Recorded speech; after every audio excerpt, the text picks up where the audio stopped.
कहते हैं कि ऊपर वाला को जो पसंद आता है उसको आई लव यू बोल देता है। यस हेलो, यस कहते हैं ना कोई आदमी दुनिया से चला जाए तो बोलते हैं कि वो भगवान को प्यारा हो गया, क्योंकि भगवान नीचे देखते रहते हैं और जो भी अच्छा लगता है उसको कहते आई लव यू बेटा, आ जाओ ऊपर, तेरा अब नीचे कोई काम नहीं है। कभी भी किसी को भी बुला सकता है, ये सुनो। यस किसी को अपनी लास्ट डेट नहीं पता, पता है क्या? नो कब तक आपको रहना है कुछ नहीं पता है सर। कब किसकी घंटी बज जाए, किसको आई लव यू बोल दिया जाए, कुछ नहीं पता। मुझे भी ऊपर वाला आई लव यू बोलेगा, मैं भी इतना बुरा नहीं हूं। लेकिन जिस दिन ऊपर वाले ने मेरे को आई लव यू बोल दिया और मैं चला गया, क्या आप उस दिन नहाना छोड़ दोगे? नो विजय जी ने आरसी में बताया था, विजय तो रहे नहीं, चलो छोड़ो अब नहाना छोड़ देते हैं। नो नो या चलो अब कपड़े पहनना छोड़ देते हैं, या चलो अब आरसी में छोड़ देते हैं। हेलो, नो नहीं, ऐसा नहीं होगा। और ऐसा नहीं होगा तो खर्चों से आपको इनकम आएगी और खर्चों से आपको इनकम आएगी तो आप और भी खर्चे करोगे, और जब और खर्चे करोगे तो मेरा बिजनेस और बढ़ेगा और मेरे में इनकम लगातार आती रहेगी। हेलो, यस इस जिंदगी में इससे बढ़िया कोई काम हो ही नहीं सकता कि आप चाहे रहो चाहे ना रहो, आपका काम चलता रहे। यस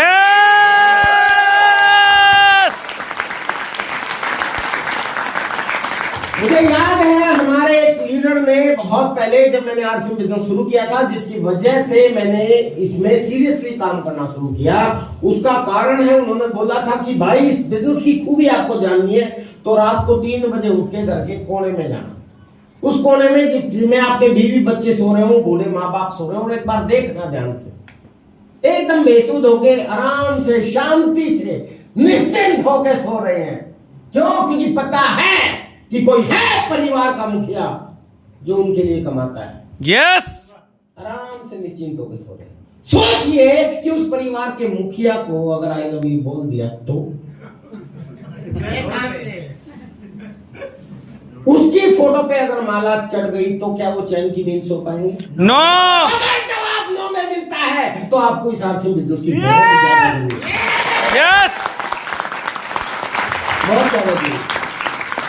इंसान के जाने के बाद उसकी कमी पूरी नहीं की जा सकती, इंसान की कमी पूरी नहीं की जा सकती, लेकिन आपके जाने के बाद आपके संबंधी, आपके परिवार वाले, आपके बीवी बच्चे, उनको किसी के आगे हाथ ना फैलाना पड़े, ऐसा तो काम आप करते जाओ। यस यस कुछ नहीं पता था। अभी हमारे यूनिक एजुकेशन सिस्टम के कोर लीडर, बहुत मेरे अजीज मित्र, अभी नहीं रहे, कुछ ही दिन पहले की बात है, 19 तारीख की, आज 22-23 तारीख, 3-4 दिन पहले सुबह घूमने निकले थे सैर पे, रोड के किनारे आराम से विचरण कर रहे थे, तभी एक मोटरसाइकिल पे कुछ आवारा बच्चे आए, 2-3, सॉरी टू से, मुझे एग्जैक्ट पोजीशन नहीं पता, आवारा बच्चे थे कि समझदार थे मुझे नहीं पता, हो सकता है उन बेचारों का बैलेंस बिगड़ा या क्या हुआ। इनफील्ड बुलेट के ऊपर थे, वो थोड़ी सी तेज स्पीड चला रहे थे, आजकल के बच्चे तेज चला लेते हैं ना, तो तेज चला रहे थे, शायद उनकी बाइक फिसली या क्या हुआ, वो सीधी हमारे उस कोर लीडर रत्नेश जैन जी को टक्कर लगी। टक्कर लगने से उनका सर जो है सीधा सड़क पे लगा और सर फट गया, सर का ऑपरेशन हुआ, कोमा में चले गए और दूसरे दिन डिक्लेयर कर दिए कि वो इस दुनिया में नहीं रहे, चले गए, हमारे को छोड़ दिया। उनकी कमी पूरी नहीं हो सकती। यूनिक एजुकेशन सिस्टम में ने एक कोर लीडर को छोड़ दिया, खो दिया, उनके परिवार वालों ने परिवार के मुखिया को खो दिया, उनके बच्चों ने अपने पापा जी को खो दिया, उनकी वाइफ ने अपने पति को खो दिया। वो नहीं वापस आ सकते, ये सच है, लेकिन उनके परिवार वालों को जिंदगी में कभी किसी के सामने हाथ फैलाने की जरूरत नहीं पड़ेगी। Because of this business. Yes yes yes yes और शायद इसीलिए हम करते हैं। Time freedom, money freedom, security, 3 चीज होते हैं ना। यस टाइम फ्रीडम बोला जाता है। टाइम फ्रीडम क्या होती है? ये बिजनेस देता है। आज मेरा समय किसी बॉस के हुक्म का गुलाम नहीं है, इसको बोलते हैं टाइम फ्रीडम। मेरी मर्जी थी तो मैं आपके भभुआ में आ गया, नहीं आता क्या कर लेते बस कुछ नहीं कर सकते। आप चिल्ला के रह जाते हो, अरे विजय जी ने टाइम दिया था, आए क्यों नहीं? मेरी मर्जी, नहीं आया, कर लो क्या करो। क्या करते? कुछ नहीं। जिसने मुझे बुलाया था, आप लोगों को जिन्होंने कहा कि विजय विरोधिया जी आ रहे हैं, रविकांत पांडे, इनको पकड़ते आप। मेरे को थोड़ी ना पकड़ इनको पकड़ते, इनको बोलता अरे सर विजय जी क्यों नहीं आए, हम तो उनको सुनने के लिए आए थे। विजय जी की मर्जी। लेकिन ये परेशान हो गए, सुजीत जी को फोन कर कि सुजीत जी हमारे अपलाइन है और विजय जी बड़ा मानते हैं उनको, चलो उनसे कहते हैं। सुजीत जी तो मेरी टीम में है, वो भी बहुत गरीब परिवार से रहे हैं। Yes. उनकी जिंदगी भी बदली है। Yes. वो टाइम फ्रीडम को जानते हैं, वो सब कुछ समझते हैं। Yes. मुझे याद है पहली बार मालदा में वो आए थे मेरे प्रोग्राम को अटेंड करने के लिए। उनके पास भी टिकट लेने के पैसे नहीं थे प्रोग्राम के, उनके चाचा जी ने पैसे दिए थे। यस पाँव में चप्पल भी 2 तरह के थे, इतने गरीब परिवार से। लेकिन आज आपके इस बिहार के आज की सबसे टॉप अचीवर है। यस यस मेरे ख्याल में जिस घर में रहते हैं 5 करोड़ से ज्यादा की तो कीमत होगी। यस सर यस यस शानदार लाइफस्टाइल जीते हैं, फायर अचीवर हैं, कोर लीडर्स हैं। अब उसको आप बोलते, वो मेरे को जानते हैं, वो मेरे को फोन करते, सर आपने बबुआ टाइम दिया था, मैं कहाँ दिया सर, आप गए नहीं। मैं कहता मेरी मर्जी। हाँ ठीक कुछ नहीं। वो मेरे को वैसे ही नहीं कहते कि मैं मांगे भी नहीं दूंगा, ज्यादा कहेंगे तो मुझे ज्यादा कुछ नहीं कहेंगे तो वो क्या करेंगे, वो सुरेंद्र वंशी को फोन लगाएंगे कि सुरेंद्र जी विजय जी के अपलाइन है, अपलाइन तो सुना देंगे। चलो उनको बोलते हैं। सुरेंद्र वंशी ने क्योंकि मुझे ज्वाइन कराया था, मैं बिल्कुल रिस्पेक्ट करता हूँ। बिल्कुल। और सुरेंद्र जी को कहते हैं कि देखना सर विजय जी आए नहीं, और सुरेंद्र जी क्या करते हैं, वो मुझे फोन लगाते हैं, क्या कहता मेरा सटक गया हो, और मैं व्हाट्सएप को कहता हूँ मेरी मर्जी, वो भी कुछ नहीं कर सकते। और फिर मान लेते हैं ज्यादा ज्यादा क्या हुआ कि रवि पांडे जी टीसी जी को फोन लगाते, जिसमें अपलाइनों से काम नहीं चलेगा, टीसी जी को बोलते हैं, सीधे कंपनी का मालिक। तो टीसी छावला जी है हमारे, छुपे हुए हैं इसके पीछे। तो पता है मेरी मर्जी का मालिक इसीलिए छुपे हुए। अब इनको फोन लगाते हैं रवि जी कि देखो सर विजय जी ने टाइम दिया था और वो आए नहीं। तो ये कहते हैं अच्छा चलो मैं देखता हूँ, पूछता हूँ। तो मेरे पास फोन करते, अरे विजय आपने भगवान ने टाइम दिया था, ऐसे ही बोलते हैं। एक बार जोरदार तालियां, जोरदार तालियां। यस ऐसे धीरे धीरे बोलते हैं, फिर कहते हैं तुम गए नहीं। मैं कहता सर मेरी मर्जी। तो कहते हैं अच्छा मेरी मर्जी। वो भी फोन काट देते, कुछ नहीं कर सकते थे मेरा। यस तो बोलते हैं टाइम यस, वरना कोई कितना ही बड़ा ऑफिसर क्यों ना हो, हर ऑफिसर के ऊपर एक ऑफिसर होता है जिसके सामने ये सर ये सर ये सर ऐसे लोगों में घमंड इतना होता है कि छोटी सी नौकरी मिल जाए उनकी माँ कितनी लंबी होती है। वो ऐसा सोचते हैं कि हाथ से वालों को क्या कुछ समझते ही नहीं।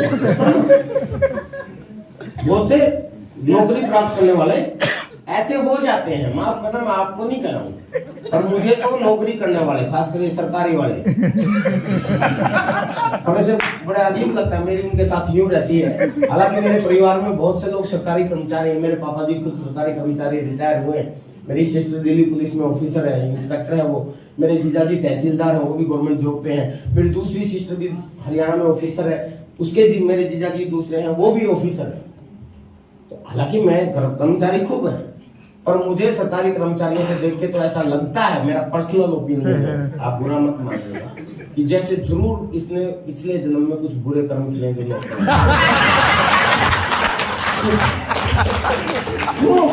क्योंकि उसको कब उठना है, कब सोना है, कब जाना है, कोई और ही तय करता है। यस उसकी मर्जी नहीं चलती है। यस, टाइम का गुलाम होता है वो।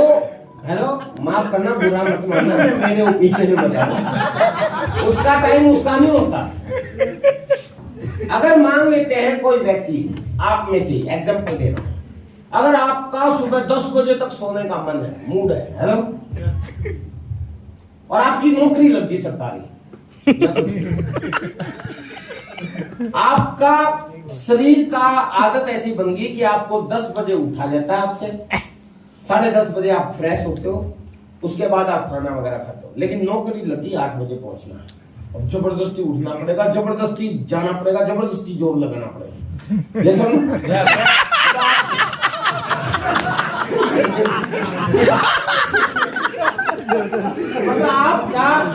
आपका खुद का समय आपका नहीं है। नो, आप कब खाना है, कब सोना है, कब नहाना है, कब जाना है, ये कोई और तय करता है। यस 17वीं एनिवर्सरी पे अगर आपने अटेंड की हो पटना में थे 17वीं एनिवर्सरी, 17वीं एनिवर्सरी थी पटना में सर थे। Christian memorial. Yes sir yes. उसमें मेरे हाथ में माइक था, टीसी जी ऐसे सामने बैठे हुए और मैंने ऐसे ही बोल दिया कि इस बिजनेस में टाइम फ्रीडम मिलती है और मेरे को सबसे बड़ी चीज लगती है कि आज मेरा समय किसी बॉस के हुक्म का गुलाम नहीं है।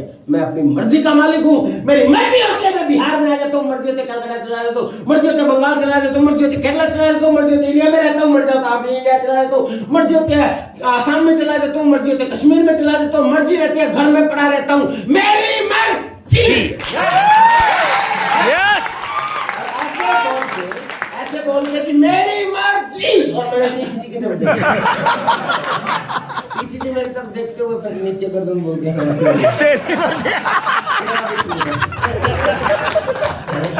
बताइए ऐसी टाइम फ्रीडम मिल सकती है?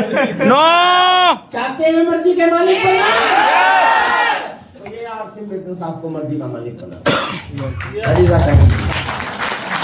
तो बीसी चावला जी हमारे दादा गुरु बोलते हैं उनको, तो वो बहुत पहले बोलते थे कि आज के समय में सब लोग लक्ष्मी के पीछे भाग रहे हैं, मतलब पैसे के पीछे भाग रहे हैं। अगर आपने शिद्दत से आरसीएम करना शुरू किया तो एक समय ऐसा आएगा कि आप आगे आगे भागोगे। आज तो लक्ष्मी आगे आगे भाग रही है, आप पीछे पीछे भाग रहे हो पैसे के, लेकिन आने वाले समय में ऐसा समय आएगा आप आगे आगे भागोगे, लक्ष्मी पीछे पीछे भागेगी। कहीं भी जाओ तेरा पीछा न छोड़ूंगी सोनी। यस पैसा आएगा और ऐसा हुआ कि नहीं हुआ? हुआ। पहले तो आरसीएम में चेक आते थे और हम पैसे को चेक को भुनाने के लिए बैंक में जाते थे उसके पीछे पीछे। Yes yes yes yes sir. आज आप यूं को मुझे नहीं चाहिए, जबरदस्ती अकाउंट में आ जाते। आप चाहे कहीं भी हो आ जाते हैं। किसी लीडर ने ये भी कहा था कि आने वाले समय में ऐसा समय भी आएगा आपका पिछला खत्म नहीं होगा, इससे पहले अगले वाला आ जाएगा। Hello yes sir. और आप कई बार लेना भी भूल जाओगे। तो मैं सोचता था यार ये लीडर कुछ भी बोल देते हैं, लेकिन सच बताऊं जो लीडर्स ने बोला है वो सब सच हुआ है। तीसरी चीज सिक्योरिटी के बारे में वैसे मैं बता चुका हूं, पर फिर भी एक चीज बता देता हूं कि मेरे को एक लीडर ने बहुत पहले,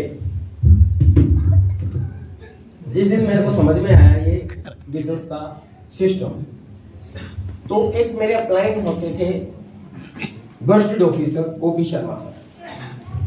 तो उनका मैंने प्रोग्राम देखा पहली बार जीन में, और मेरे सारे क्लाइंट सुरेंद्र जी ने बोला कि ओपी शर्मा जी आ रहे हैं जीन में, बहुत बड़े ऑफिसर है, उनको सुनने के लिए चलना।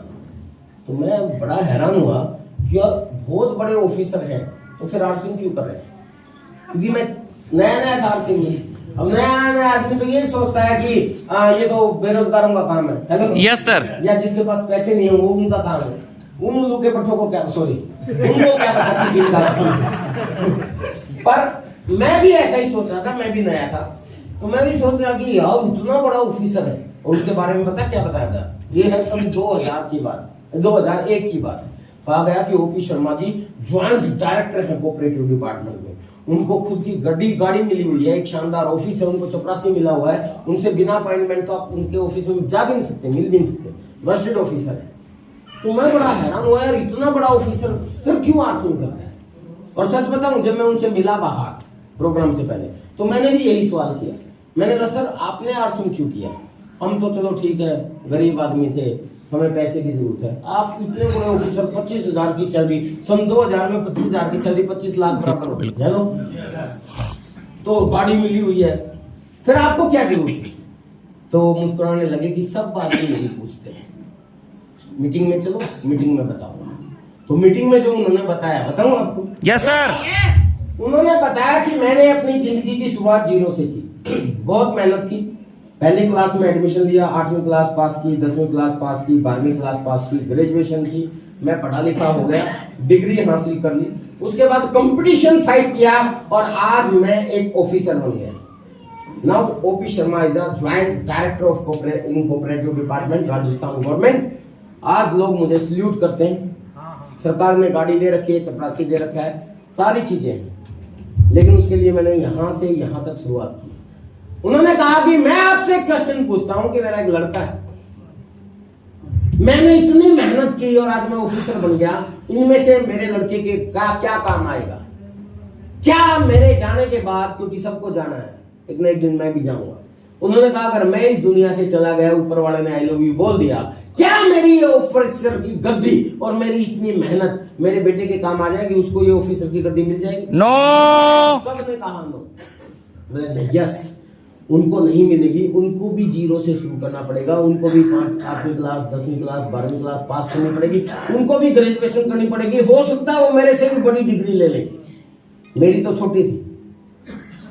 अब बताओ, अगर मैं इस दुनिया से चला गया तो ये क्वालिफाइड भी है, तो क्या मेरी ऑफिसर की गद्दी उसको मिल जाएगी? नो। तो भी कोई गारंटी नहीं। तीसरा सवाल, उन्होंने कहा कि मेरे ऑफिस के बाहर एक चपरासी बैठता है, चलो उसको ऑफिसर की गद्दी ना मिले, वो मेरे से भी ज्यादा पढ़ा लिखा है, क्या वो चपरासी की गद्दी उसको मिल जाएगी? इसकी गारंटी दे सकते हो? नो। कोई गारंटी नहीं। जब आपकी इतनी मेहनत की कोई गारंटी नहीं है कि आपके बच्चों के काम आएगी, सिर्फ ये कि ये ओपी शर्मा का लड़का है जो ज्वाइंट डायरेक्टर है, कोई काम नहीं आएगी। मैंने इतनी मेहनत की, मैं यहां पहुंचा, मेरे मरने के बाद ये गद्दी मेरे साथ खत्म है। आज मैंने आरसी क्यों किया, सारे लोग मुझसे पूछते हैं। आज भी मैंने जीरो से शुरू किया। मैं वाइटल बनूंगा, रॉयल्टी बनूंगा, टेक्निकल बनूंगा, एमराल्ड बनूंगा, स्टार एमराल्ड बनूंगा, रूबी बनूंगा, स्टार रूबी बनूंगा। मैं ऐसे ही काम कर रहा हूं, और ऊपर वाला कभी भी आई लव यू बोलेगा, जाना सबको, मुझे भी जाना। यस। इसमें भी किसी भी स्टेज पे अगर मैं होऊंगा, अगर मैं इस दुनिया से चला गया, मेरा लड़का चाहे लायक हो चाहे नालायक हो, मेरे ऑफिस वाले मेरे को, बच्चे को नहीं बुलाएंगे कि आजा तेरा पापा बहुत बड़ा ऑफिसर था, लेकिन आरसीएम बुलाएगा कि आजा तेरा पापा आरसीएम में इस लेवल पे था, तुझे जीरो से शुरू करने की कोई जरूरत नहीं, तू यहां से शुरू कर। यस।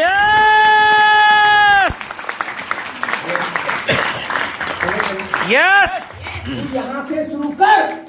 और यही ओपी शर्मा जी के साथ हुआ, उनकी जिंदगी चली गई, वो इस दुनिया में नहीं रही। उनका लड़का रवि ओपी शर्मा यहां से शुरू करता है, पहली इनकम 25 लाख प्लस, पहले महीने की income 25 lakh. That is a security. Hello, yes. करना चाहिए क्यों करना चाहिए? करना चाहिए। जो करते हैं अपने बीवी बच्चों से प्यार, वो नहीं कर सकते आरसीएम से इनकार। यस। ये है सर सिक्योरिटी, और ये तीनों चीज हैं। तो चौथा आपने जो बताया था, टेंशन फ्री लाइफ, तो हो ही जाएगी। हालांकि देखिए, कहा जाता है कि ऊपर वाला अगर आपने आपको 2 टांगों पे बना के भेजा है, तो चैलेंजेस दे के भेजा है, टेंशन दे के भेजा है। Challenges are the part of life. Yes और नो? यस। व्यक्ति को समस्या है, हर व्यक्ति को चैलेंज है। आप आरसीएम शुरू करोगे तो भी आपके सामने चैलेंज होगा, आप वाइटल अचीवर बनोगे तो भी आपके सामने चैलेंज होगा, लेकिन जैसे ही आप रॉयल्टी अचीवर बनोगे, जो चैलेंज आपके उस लेवल पे थे वो नहीं रहेंगे। लेकिन इसका ये मतलब नहीं है चैलेंज खत्म हो जाएंगे, तब अलग तरह के चैलेंज होंगे। Yes sir. फिर आप टेक्निकल अचीवर बन जाओगे तो उस लेवल पे जो चैलेंज थे वो आपके सामने नहीं रहेंगे, फिर अलग तरह के चैलेंज आपके सामने रहेंगे। उसके बाद जब आप सफायर, स्टार सफायर बन जाओगे तो उस तरह के चैलेंज आपके सामने नहीं रहेंगे, यानी कि जो चैलेंज आपके सामने वो मेरे सामने नहीं है। Hello, yes. लेकिन ऐसा नहीं कि मैं चैलेंजों से मुक्ति पा गया, मेरे चैलेंज आज भी हैं, दूसरी तरह के चैलेंज है, क्योंकि challenges is the part of life. Yes. Challenges are the part of life, की जिंदगी का हिस्सा है, ऊपर वाले ने दे के भेजा है। Hello, yes. पर हमारे अपलाइन ने ये कहा था कि एक समय ऐसा भी आएगा कि आरसीएम में एक ऐसे लेवल पे पहुंचोगे जहां आरसीएम को लेके आपके जिंदगी में कोई चैलेंज नहीं होगा। अब सुरेंद्र बस जी, आपको क्या लगता है उनके जीवन में चैलेंज है? नो। आरसीएम को लेके हैं? नो। उनके लिए आप काम करो चाहे ना करो, उनको कोई प्रॉब्लम नहीं, उनका बिजनेस बढ़ेगा ही बढ़ेगा। यस। 50 लाख रुपए महीना से ज्यादा की इनकम हर महीने की। हेलो, कम होती है? हेलो, सारी जिंदगी भर काम करके भी एक आदमी इकट्ठा 50 लाख नहीं देख पाता। आम आदमी की बात कर रहा हूँ, आपने देखे हो भले ही, लेकिन मैं आम आदमी की बात कर रहा हूँ, आपकी बात नहीं कर रहा हूँ। समझ गया सर? यस। और हर महीने इनकम आती है, ये चीज है आज यस। यस।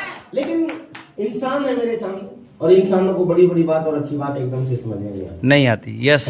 Yes sir. इसलिए मैं आपको एक चीज कहना चाहता हूँ कि और लोगों को नहीं आएगी भाई।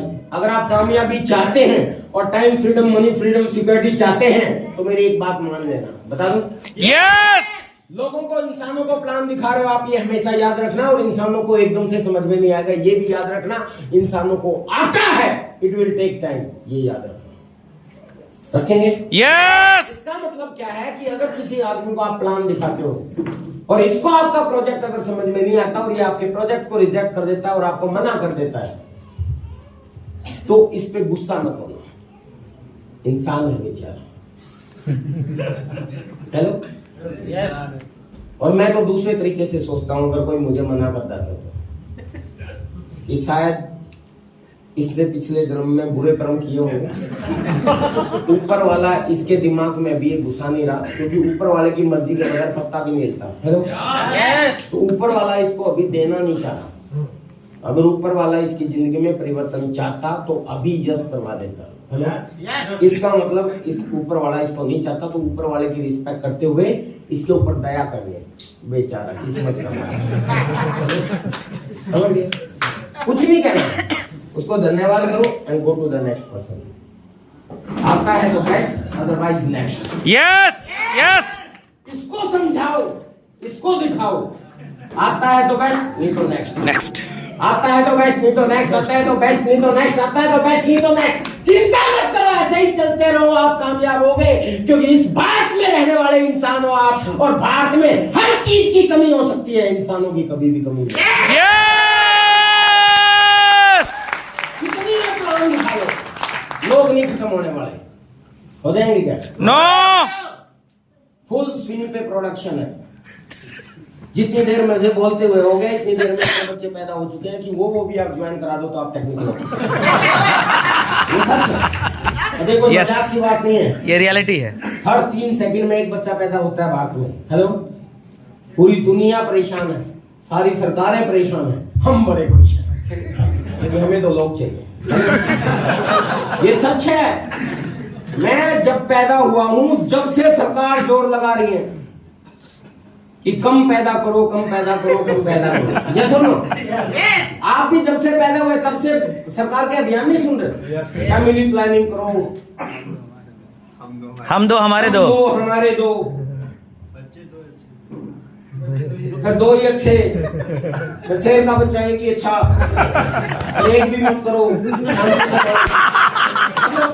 सब पूरा जोर लगा लिया सारी सरकारों ने, नोटबंदी का अभियान भी चला दिया, पता है ना आपको? Yes sir. रुके क्या? नो। नेटवर्क नहीं रुका, नेटवर्क नहीं रुका। सुनो,